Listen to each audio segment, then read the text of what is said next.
మీరందరూ గుర్తుపెట్టుకోండి, ఇటువంటి అవకాశాలు తక్కువగా వస్తాయి. మనమేంటో నిరూపించుకోవడానికి ఇటువంటి పరీక్షలే, ఈ పోటీ పరీక్షలే ముఖ్యం. కాబట్టి మీరందరూ కూడా దృష్టి కేంద్రీకరించాలి. ఉపాధ్యాయులు మీకు అద్భుతమైనటువంటి పాఠాలు, విజ్ఞానం, విద్య, వినయం 3 నేర్పిస్తారు. ప్రైవేటు పాఠశాలల్లో లేనిది ప్రభుత్వ పాఠశాలలో ఉండేది ఏంటంటే అక్కడ విద్య మాత్రమే చెప్తారేమో అని అనుకుంటాను నేను వ్యక్తిగతంగా. ఇక్కడ విద్య, వినయం, విజ్ఞానం, వినయం, విద్య ఇవన్నీ కూడా ఒక ప్రభుత్వ పాఠశాలలో మాత్రమే వస్తాయి. కాబట్టి మీరందరూ కూడా మీ ఉపాధ్యాయ బృందాన్ని సద్వినియోగం చేసుకోండి.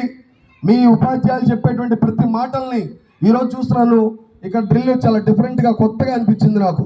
ఎందుకంటే కామన్గా సౌదాన్ విశ్రమలతో మేము వింటూ ఉంటాం, కానీ మాస్టర్ గారు ఇక్కడ ఒక విజిల్తో మిమ్మల్ని అందరినీ కూడా చాలా అద్భుతంగా కంట్రోల్ చేస్తున్నారు.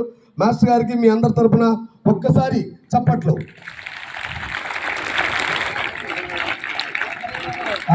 ఇంకొక మంచి విషయం, ఈ మాస్టర్ గారు కూడా జలగం రామారావు నుంచి వచ్చారట. సో ఏదేమైనా మీ అందరికి కూడా ఒక మంచి ఉపాధ్యాయ టీం ఇక్కడ ఉండడం చాలా గర్వంగా ఉంది, చాలా సంతోషంగా ఉంది. మీ అందరికీ మనస్ఫూర్తిగా శుభాకాంక్షలు, అభినందనలు తెలియజేస్తున్నాం. భవిష్యత్తులో ఇక్కడ ఉన్నటువంటి విద్యా కమిటీతో మేము కోఆర్డినేట్ అవుతాం. మీకు ఎటువంటి సహకారం కావాలన్నా మీరు చదువుకోవడానికి, అలాగే ఎక్స్ట్రా క్లాసులు ఏమైనా తీసుకున్నప్పుడు మీకు ఇబ్బందులు లేకుండా ఉండడానికి మేము కూడా మీతో పాటు తోడుగా ఉంటాం. మీకు డెఫినెట్గా సహకరిస్తాం. మనస్ఫూర్తిగా ఈ అవకాశాన్ని ఇచ్చినటువంటి మీ అందరికీ ముఖ్యంగా, ఎందుకంటే పొద్దున్న వచ్చి కూర్చొని నేను చెప్పేది వింటున్నందుకు మీ అందరికీ మనస్ఫూర్తిగా ధన్యవాదాలు.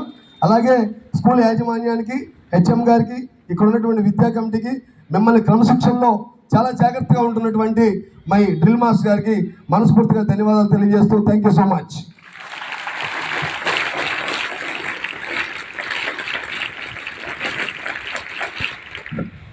ఇప్పుడు మా చిరు జ్ఞాపిక మా మాస్టర్ గారు, మీ మాస్టర్ గారు అయినందుకు ఇక్కడ కాజావలి మాస్టర్ గారికి చిరు సత్కారంతో ఈ కార్యక్రమం ముగిస్తాం. మరొక మారు మీ అందరికీ మనస్ఫూర్తిగా ధన్యవాదాలు. ఇంత సమయం పాటు కూర్చున్నందుకు ఓపికగా థ్యాంక్ యూ సో మచ్.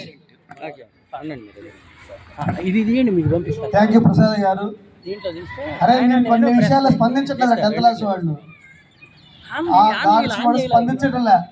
మేము మార్కులు ఎక్కువ తెచ్చుకుంటామంటే క్లాసులు కొట్టరేంట్రా, అలాగే ఎన్ఎంఎంస్లో ఎక్కువ మంది తెచ్చుకుంటే క్లాస్ కూడా లేదు. ఎందుకు ఎక్కడో గ్యాప్ వస్తుంది.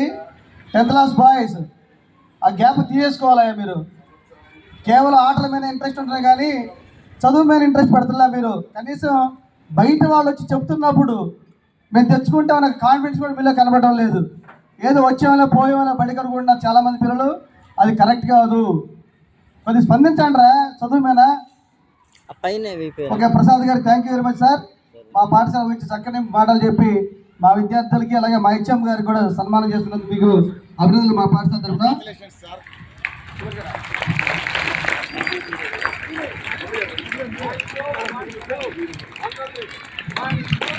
దగ్గరున్న టీచర్స్